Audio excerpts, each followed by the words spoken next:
Hey everybody, Eric Switzer here for The Gamer, back again with another episode of Your Favorite Game, joined by two co-hosts of the year, George Foster. Hello.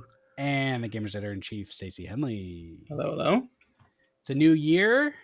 We have new beginnings on the mind.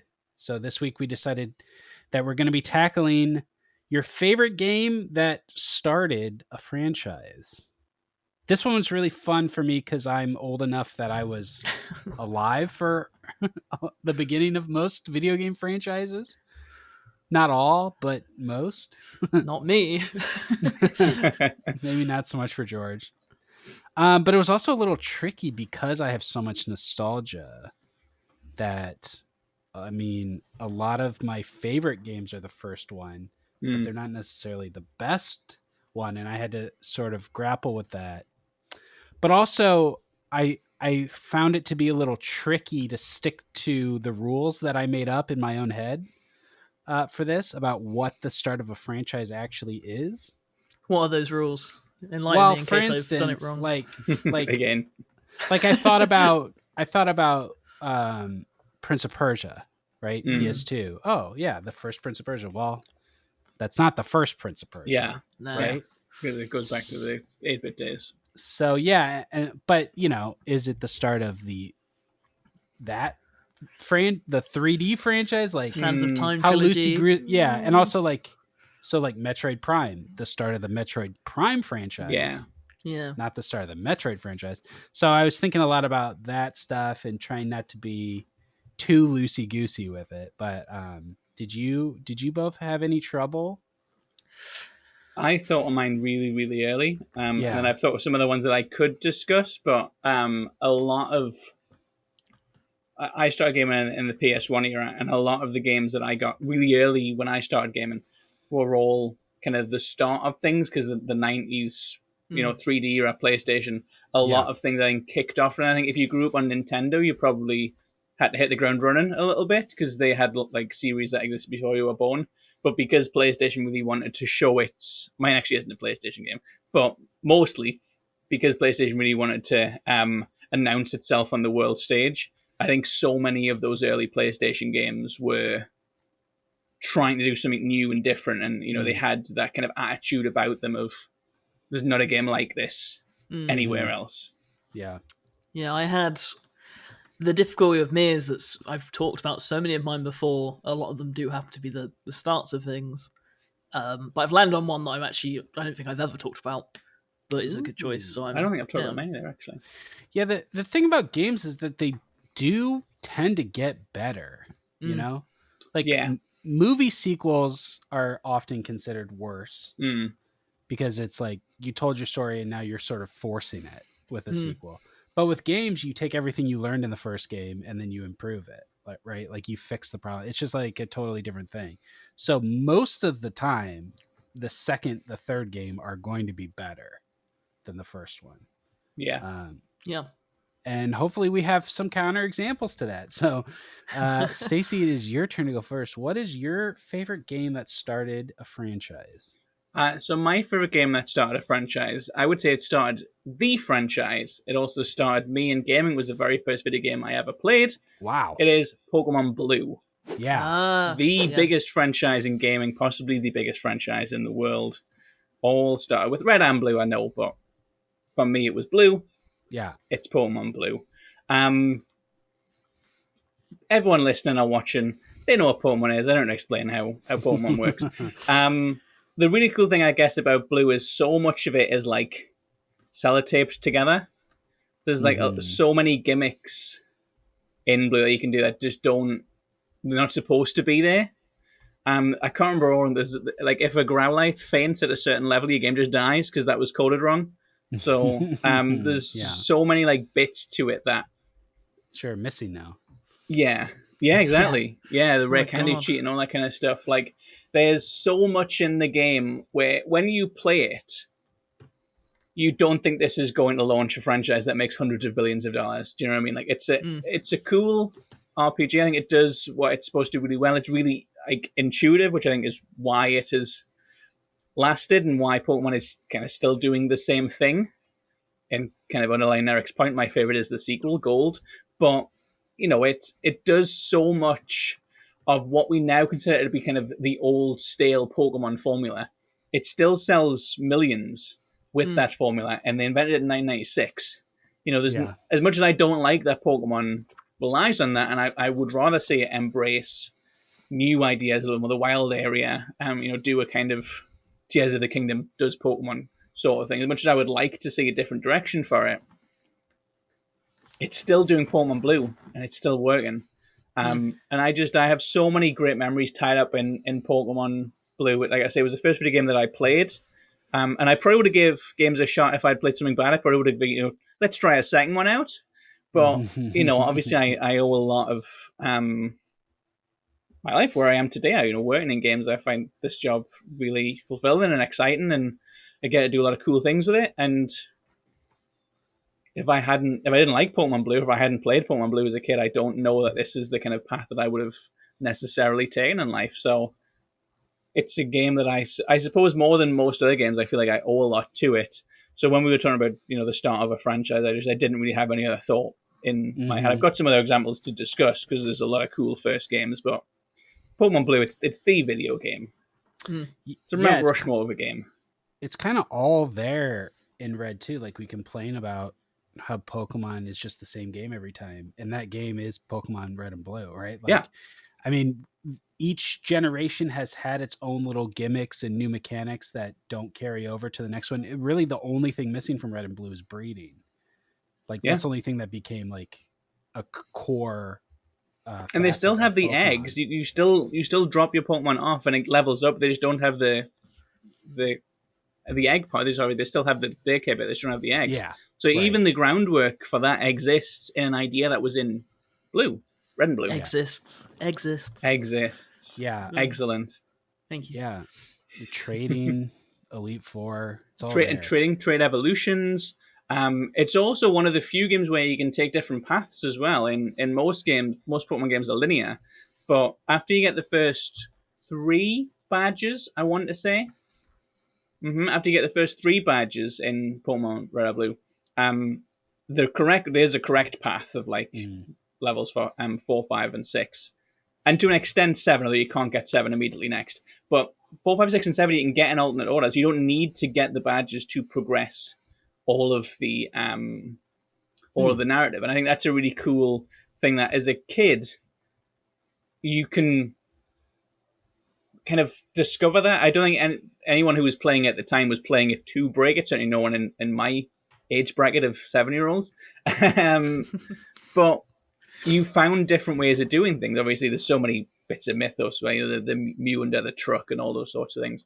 I just think the way the game trusts you so much more than other Pokemon games is so interesting to me, because I played it as a child, and I feel like a lot of people who played it were children. I think in kind of the 90s, gaming was still kind of at that point where it was mainly for children. Yeah. I think now it kind of has a kids who grew up in the 90s, like us, not George, have continued to be gamers. But these games were made for children, and it was hard. Mm-hmm. And now you get these Pokemon games, and it's like, oh, well, it might be someone's first thing. Blue was my first. I managed. Because I brought a cave. It's just straight line to the side stuff. Part of that is that we didn't really have a lot of choices. Because now, if a game is kind of hard, just play a different game, or like get on Game Pass and have unlimited games to play. And we didn't have. If my mom bought me Pokemon, I was playing Pokemon. That's all. That's it. I think possibly. I think without trying to sound like kids these days, I do think attention spans were different. Yeah. I think you were more committed to things. But also, if that's the case, looking at kind of modern Pokemon games, Pokemon can take that risk. Pokemon has the name brands to be a little bit tougher, because there is no other Pokemon. There's a million other clones. There's no other Pokemon. Like back in Pokemon Blue days when it was just another video game, go play something else. When the next Pokemon, I'm complaining about it.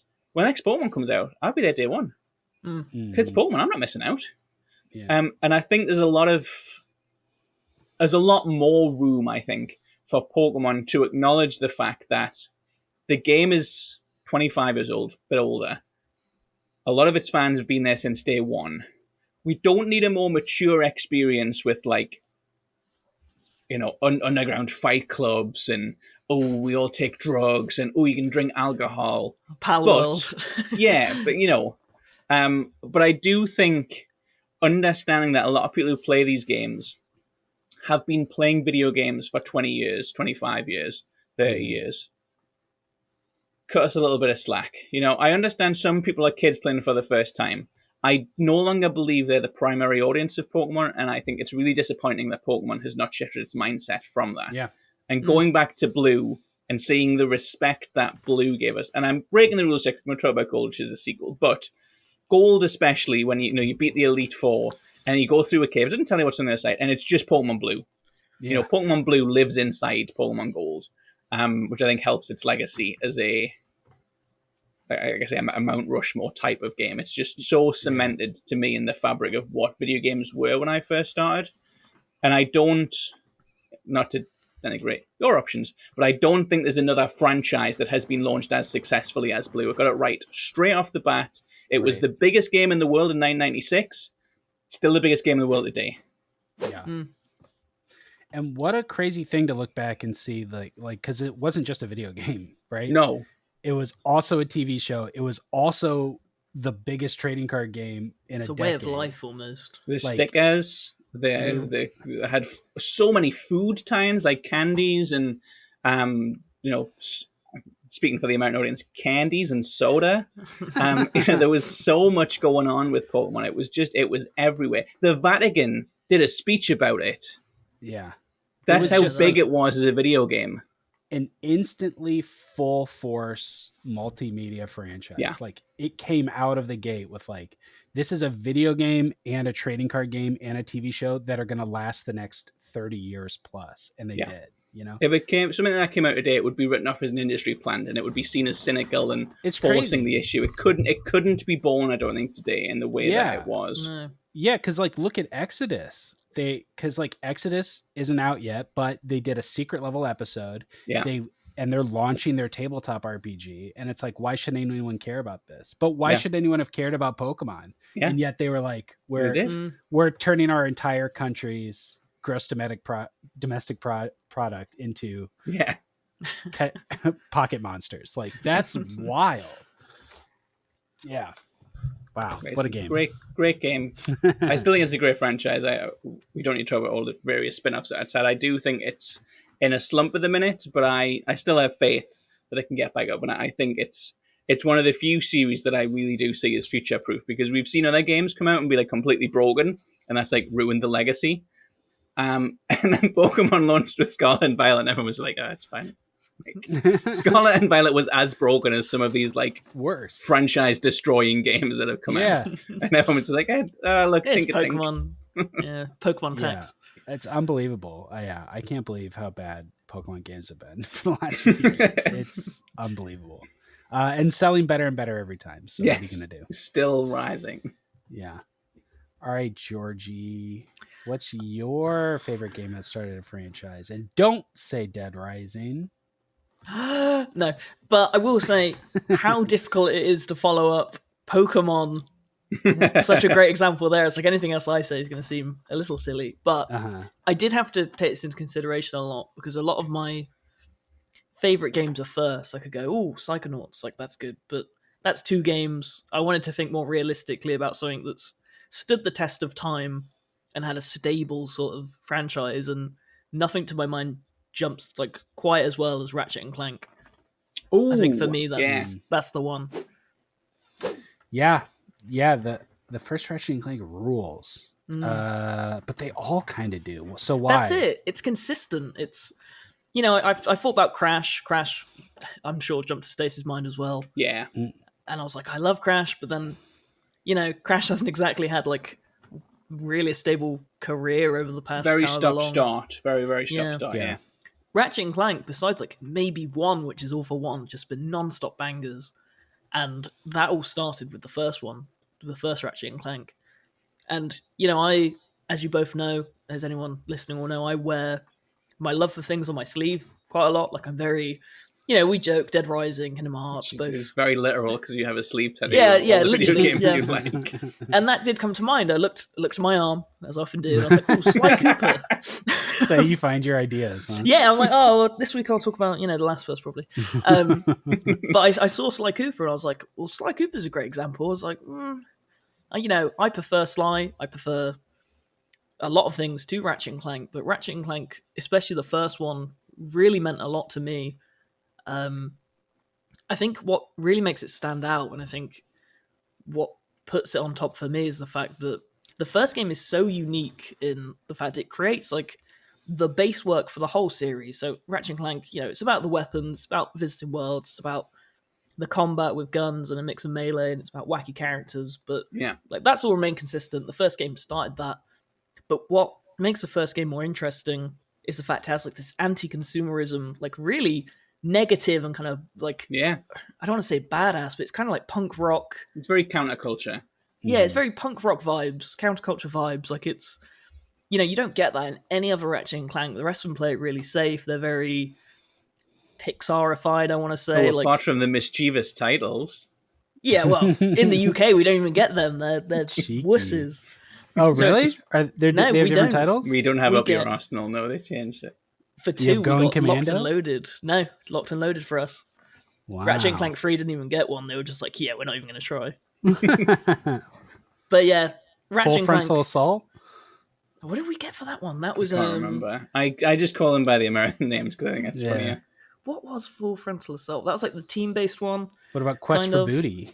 Quest for Booty stayed. That's Quest the for only one Booty we kept. we kept. Yeah, we got Quest for Booty. And A Crack in Time, but you can kind of like say that's not an innuendo if you're boring. Yeah. But Ratchet and Clank's a series that like I'm less positive on Rift Apart than I think you are, Stace. I think you really like that. Oh, I love Rift Apart. Yeah, I did really like it. Yeah, my top. But it's, I don't know. I think over time, even though Ratchet and Clank has never wavered, like it's always been super strong, it's something I can't wait to see more of if Insomniac's ever let off the Marvel machine. But well, I mean, we can't comment on the leaks, but we know they're making one. Yeah, but we'll see how that turns out, is my thought. I don't know if there's much in PlayStation's view, maybe after Astrobot winning Game of the Year, maybe that changes, but I don't see them making much time for it when they could do Spider-Man again, Yeah. But to that point, the first Ratchet and Clank is where it all began, what started it off, and there's a lot of stock in beginning a franchise, but I think beginning with a unique flavor that is then never replicated, I think that puts it apart. That's really interesting. Yeah. And the characters too. The characters are so cemented. Mm-hmm. Even like side characters like Quark, like they just nailed it and then stuck with it, and they were just like so perfect. Yeah. Right in that first game. It's one story all the way through as well. I know the 2016 one is like kind of a reboot because it's told like it's a retelling of it. It's not a reboot because it's a character in the universe telling us what happened. But I'm not entirely I was thinking about this when you were chatting. I'm not entirely up to date on Kirby, how far back that goes. But I think Ratchet and Clank might be the longest running platformer with like a single narrative because Crash is rebooted, Spyro is rebooted, Jack is rebooted. A lot, Mario doesn't have one continuous story all the way through. Sonic doesn't have one continuous story all the way through. I don't know if Kirby does. I haven't played enough of them. But Ratchet and Clank from the very first one, it's one continuous story. There's probably some gaps in the lore, but it's it's linear. It wouldn't be very interesting a literary book, but you could write it as a novel, and it would make sense all the way through. You couldn't with other games. Yeah, and I think makes it a cool one as a platformer because they don't usually do that. That even plays into Rift Apart. Like one of the things I wish I'd saw more of in that game is Ratchet coming to terms with no longer being a hero, kind of being out of shape. They talk about it for 5 minutes and then he's back into the adventure. Like that's something I wanted to see more of because they, Insomniac does such a good job of making it feel like one series. And like I might seem like minorly negative, even calling Ratchet and Clank out as my favorite. I've complained a lot, but I do really love it. I complain about Pokemon as well. Yeah, it's I have complaints because I know how good it can get. I look at A Crack in Time, I look at the first game, even 2 and 3. I see them, and those are my examples. So when the 2016 reboot comes out, I'm like, what are you doing? But to sum up, Ratchet and Clank, very good, amazing start. One that means a lot to me. I guess we'll do a George anecdote while we have some time. But that's all I have time for today, folks. Thanks for stopping by. Don't forget to hit the bell. This is a good one. You'll like this. So this was Ratchet and Clank release. I think it's 2001. Off the top of my head, 2001. Sounds about right. It was after Jack. Yeah, so it was 2001 or 2 or 3, one of those. And when I played it, I was obviously very easily influenced. And the way that Ratchet used to swim, and he'd do that jump, he like flopped his arms like that. Yeah. I think I used to just go to swimming pools and just do that. Flop around. I'd swim around and just like do that. Hey, I'm a Lombax, everybody. Wow. Yeah, there you go. So Ratchet and Clank. Were you popular? Or? No, not at all. Yeah, I didn't talk to people much. Very good. Good choice. Go on then, Eric. What was your favorite? 2002, by the way. I just looked. I was so close. Well, so you both picked games that established a formula for a franchise that went on for decades. My game is very different than the ones that came after it. Okay. My favorite game that started a franchise is Batman Arkham Asylum. Oh yeah. I vastly prefer Arkham Asylum to the games that came after it. Arkham Asylum is a 3D Metroidvania, one of the only ones there is. Arguably the only one there is after Metroid Prime. And then all of its sequels were big open world games, except the newest one, except the VR one. Yeah. So there's 6 Arkham games. Is that right?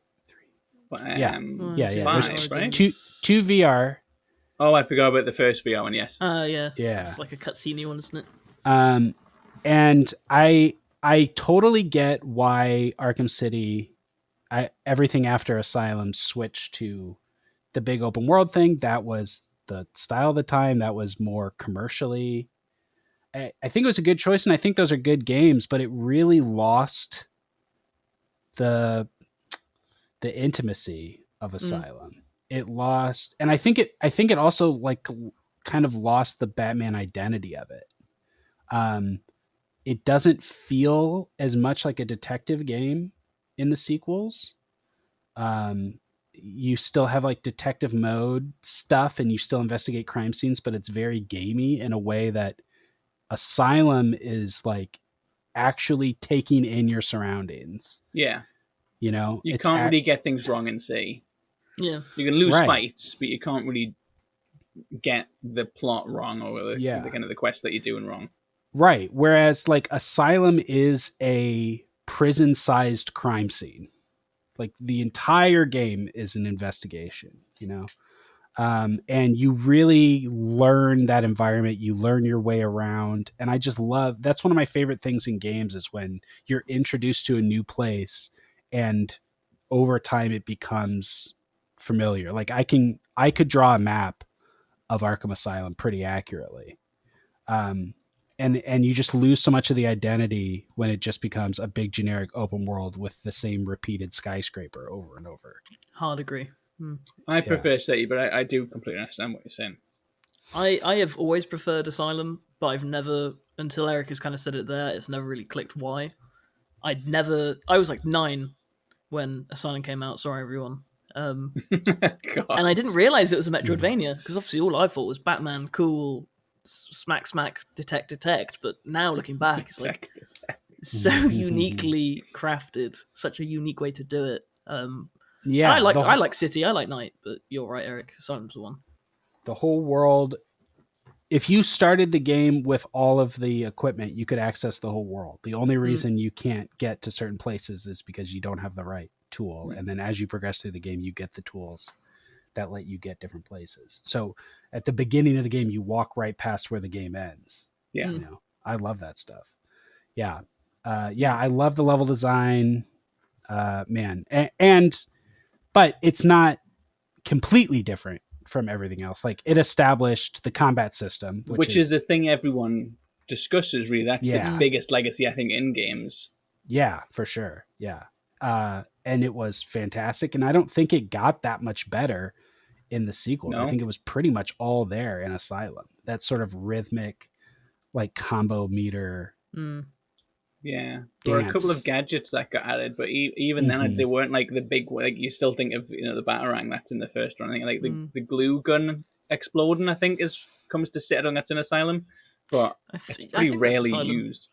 Can you use it on enemies in Asylum though? You can use it on walls. It's more stealth in the first one. Yeah, I can't remember. I remember. Yeah. But yeah, you're right. Like the combat formula is established in Asylum, but the style of game that it is so different. Yeah. And the stealth takedown missions were in Asylum too.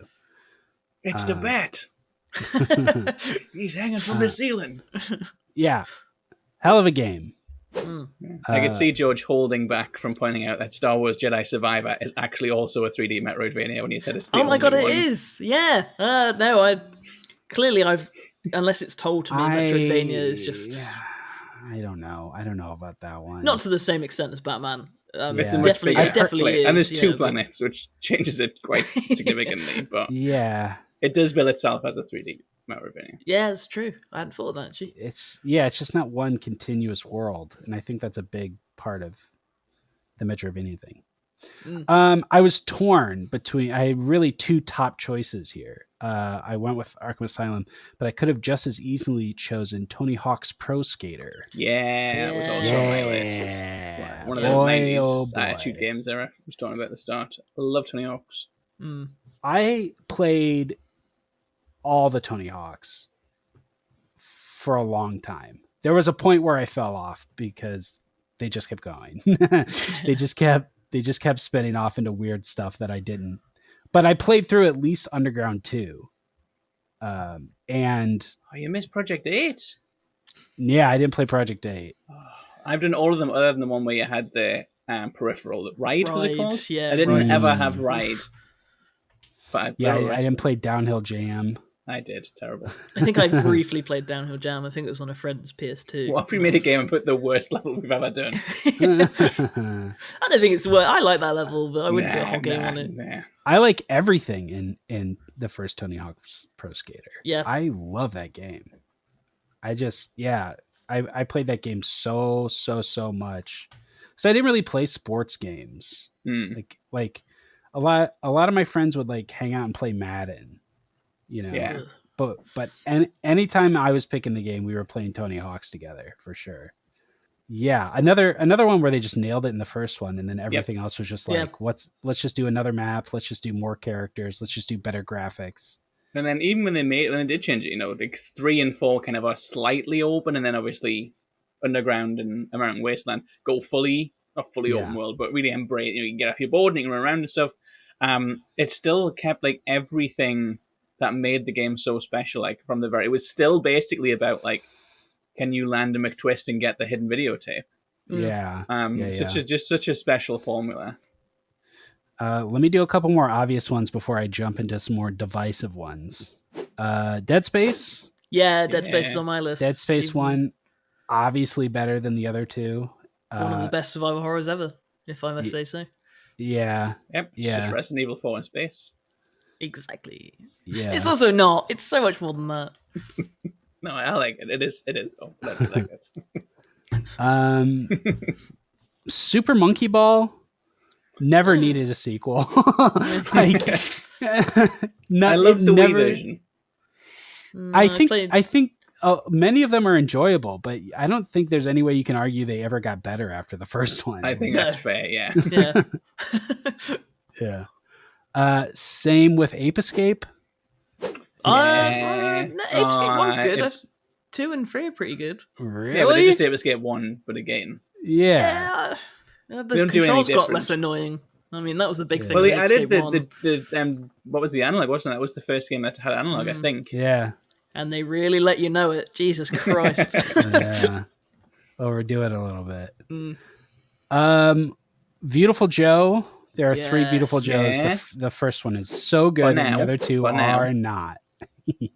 I'm sure that one's coming back. Yeah, sure that one's just coming like back. Dead Rising is one day again. Yeah. Woo. Bioshock. I think that's pretty non-controversial. Okay, maybe we have to get a little more. Dying Light's better than Dying Light 2. Yep. We'll discuss this at length, definitely. Okay, are we on the same page with Jack and Daxter? Yeah, I think the first one's the best one by far. I really, really like 2, but I know it's divisive. I still think 1 is a great example of launching as you mean to go on. Yeah. Does anyone think Last of Us is better than Part 2? No. I think they're different games. I know people disagree, but I think they're really, really different. I would say they're as different as Asylum and City. And I know people will say no, because they're the same basic game, have the same basic gameplay. 2 adds just a little bit more kind of stuff into it. But I think at their heart, as much as they like have fancy tech and all the money that Naughty Dog spends on them, they're story games, they're narrative games, and the stories are so different. And I think that's the big thing. And I think a lot of people will resonate more with Joel. I think Joel's a story really about fatherhood. And I think if that hits you, that's going to hit you harder than 2.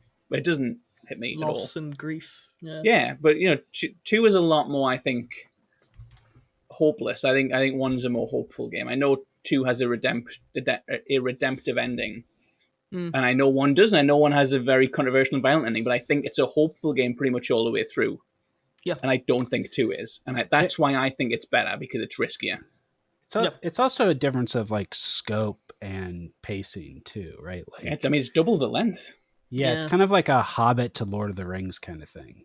Yeah. I also think even like if we get down to the basics of gameplay, like they're so different. Like we had this argument a long time ago, Stace, when Part 1, the remake of the they're first going to one do Part 1 with Part 2's gameplay. No, they didn't. And that would have been so good, which tells you how different they are. Like, you know what would have been better? You know what would have been better? I've said any of that. Intergalactic Prophet was out now. It. Yeah. No. I remember the tongue lashing I got. People keep saying we're spending all our time doing remakes. You have been. Yeah. You have been doing that. And the other thing you were doing was you were trying to make it a multiplayer game. Right. I'm sure the new game's great. I'm sure it'll be fantastic when it gets here in 3 years. I think it's fine for people to complain that they have spent a long time polishing games that everyone already thinks are masterpieces. Agree. Yeah, I agree. I didn't see that at the time, but Part 2's combat, like, leagues above the first. I like, agree, on a basic level of, ignoring the story if you're just looking at them at games, which is hard to do with The Last of Us, honestly. Like you say, Stace, they're story games, but there is such a big leap. I think it's I think that's the thing, though. It's just a leap that gets better because they're like 7 years apart. Whereas Asylum and City and what I'm arguing with The Last of Us, they're transformatively different. I think on a gameplay level, it's just better. I remember, Eric, a long time ago, I think when the remake came out, you writing about wanting the trailer gameplay from the first E3 reveal of The Last of Us. And they still never really got that in 2. They still never really got to that level of reality. But they call names out when they die. Ooh. Yeah, I think that's what they're aiming for. It's a really weird game that everyone loses their minds about. Yeah, and I'm probably guilty of that in the past when we discussed it when it was like out. I'm not jazzed about the way it was made. I'm really glad that we can point The Last of Us Part 2 as a game that exists from our industry. I just think it's a really cool example of what games can do. I do think it's better than 1 for that reason. Yep. Somebody mentioned Crash earlier, but Crash 3 is definitely the best one, right? Crash 3 is definitely the best one. I like Crash 2 the most. I know we've talked about this before and I get told I'm wrong, but I think Crash 2 is my favorite. 2's my least favorite of the 3 big hitters, yeah. Wow. 3 is so obsessed with gimmicks and underwater levels and stuff like that. Like Crash 2 feels more focused on the platforming. I think it's a similar problem as a lot of platformers have. I suppose I feel it the way about 3 that I do about like Astrobot and It Takes Two, which we've both discussed on this show. If it has an idea and it's so many ideas that just kind of pop off, and then it moves to something else. They have like motorbike race in the middle of it. What they're doing, and it's bad. I think it's the motorbike race is so cool. I love the motorbike race. And you race aliens in the secret level. One that sort of fits into that category of Pokemon and Ratchet and Clank, where it set the blueprint so perfectly, is Super Smash Bros. Yes. 99? Invented the platform fighter. So. Yeah. So cool to think like, oh, what would Mario be as a fighting game, and just completely nail it, you know? To nail it so well that you end up saying, what if we put Cloud in there? Like, what if we got Joker from Persona to come along? Yeah. Maybe some kind of divisive ones. Metal Gear Solid. I am especially fond of the original. Snake Eater would probably Changed be the one form for me. so many times, yeah. Mm. I think an interesting one. I don't think I would say the first is. I'm not anywhere near an expert as either of you are, though. Oh no, Eric's more into it than me, but I'd still go for it. George, Kingdom Hearts. Yeah, no, it's top of my list. It's just not what I chose, but yeah, of course. You know, I think 2's way better. Everyone you will don't say agree. 2 is better. Yeah, but I 1 get it. started it all. It's not my start of the series, though. I think that's why I avoided it. Beyond It What is about incredibly boring. 2.76 Sleepy Boy? That's my favorite version. That's a good one too. They all are. What a silly game. You know what? Unlike Crash, I actually do kind of think the first Spyro is the best one. Yeah, I think the second one. I love the first Spyro. I love all of them. I Less jazzed on really the love others. all of them, but I kind of think the first one's the best one. I find it really hard to split 1 and 2. I think 3 is a step below, still good. Yeah. I think I would go with 2. What about Uncharted? Yeah, Uncharted was on my list. I think Was it? that's a series that has started fantastically, continued fantastically, and ended fantastically. Like that's that meme where it's like a drawing of a horse and they change it depending. Like it's just fire the whole way. Just the horses on fire. Yeah. I don't Uncharted. know. I know this wasn't fully the criteria of what we were picking. We were picking ones that like launched the franchise really successly. I think I'd have Uncharted 1 as my third, though. If I was yeah, absolutely. That shouldn't count against it, but I don't think it kind of. I think the formula got improved, not with each one, because I probably have 3 bottom. Not that I hate it, just one of them's got to be bottom. But I think 2 and 4 add a lot to what an Uncharted game is. 3 to me is just a sequel to 2. I don't know what it is, but in terms of like the evolution of the series, yeah. This one I put with Arkham Asylum in my mind. The first Devil May Cry. Yes. Is so different than the rest of them. Yeah, which are hard to go back to. I don't think so. I think it's great. I love that it's so economically spaced in one castle. Whereas the other ones are just like levels. It's like it's like Bayonetta. You fight your way through this level and this level. The third one the fourth one you go through the whole game and then you go backwards. God. Yeah, okay. You go backwards through the whole There's game. no excuse for 4, but 3's my favorite there. Yeah, and 3 probably has actually the best combat of all of them. But I love the level design of 1. I love the kind of Metroidvania aspects of it, and how you learn that space and how the spaces that are familiar change over time throughout the game. I mean, that brings to mind Resident Evil as well. Talking about Capcom, Resident Evil, Resident Evil one, yeah. That's a banger. It didn't just birth Resident Evil, birthed a genre, really. I know horror games existed, and I know the various other ones in the series 2 and 4. I think probably most obviously added massive elements to horror video games. But yeah, I think of all the games that we've discussed here. I said at the start, I feel like Pokemon is a Mount Rushmore level video game. I think Resident Evil is in that caliber of if you were going to put video games in a time capsule and send them to Mars for whatever reason. I think that'd be one of the games that you'd be saying, this is games. Yeah, there's kind of a weird we're doing how the game that started the franchise defined it, but there's kind of a weird category of the second game in the franchise is the one that defined it. Assassin's Creed jumps straight to mind. That includes Assassin's Creed. I think that includes Resident Evil. Yes. That includes Half-Life. Yes. Yeah. Yeah. I think Ghost of Tsushima will join that list, but that's a big prediction. But I think Yotai is going to blow Tsushima out of the water. I think it's going to be a huge game. Everything that Tsushima gets wrong. I think it does get some stuff wrong. It's slow. It's very reliant on the Sony formula. I have a lot of faith that Yotai is going to shock people. Diablo 2025 2. prediction. I agree. Yeah. Put Diablo 2 on there. Mentioned it last week, but Mass Effect. Yes. Pokemon Gold and Silver. You mentioned you stopped after 1 and it sounded completely different to what I was saying about 2. Yeah. Sly Cooper. Okay.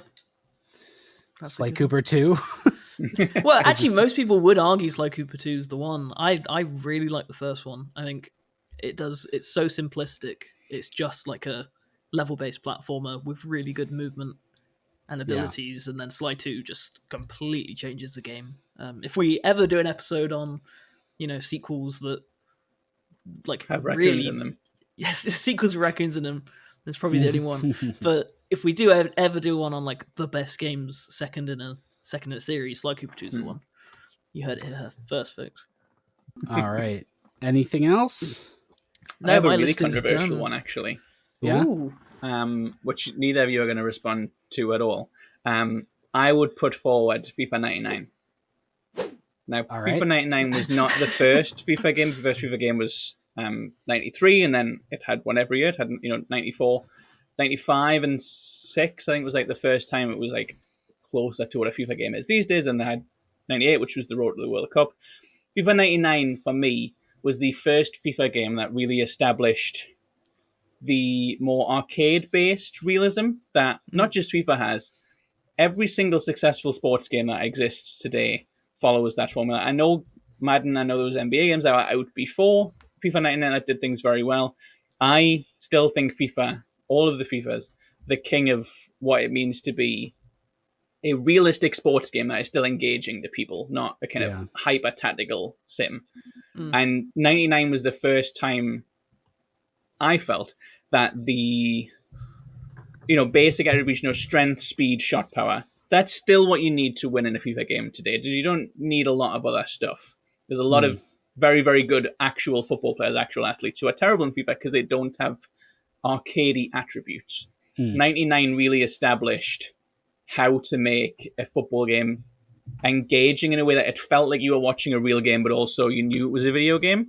And I think it's the foundation that a lot of modern sports games are built upon. FIFA's been that for a long time. They did Ultimate Team first, and then Madden used that, and then NBA has My Team. So FIFA has always, for me, been the trendsetter of the sports games, and that goes back to 99. I definitely But it's not the start of a sequel. It's not the start of a series. Who's on the front cover of 99? I believe it's Alan Shearer for England, but I will need to look that up. Yeah, I'm thinking Rooney was on. It was Dennis Bergkamp, apparently, for Arsenal. Shearer was definitely on one of them. Well, I probably had it, though. We're a big FIFA family. I didn't like it, but... Nice. All right, should we wrap it up?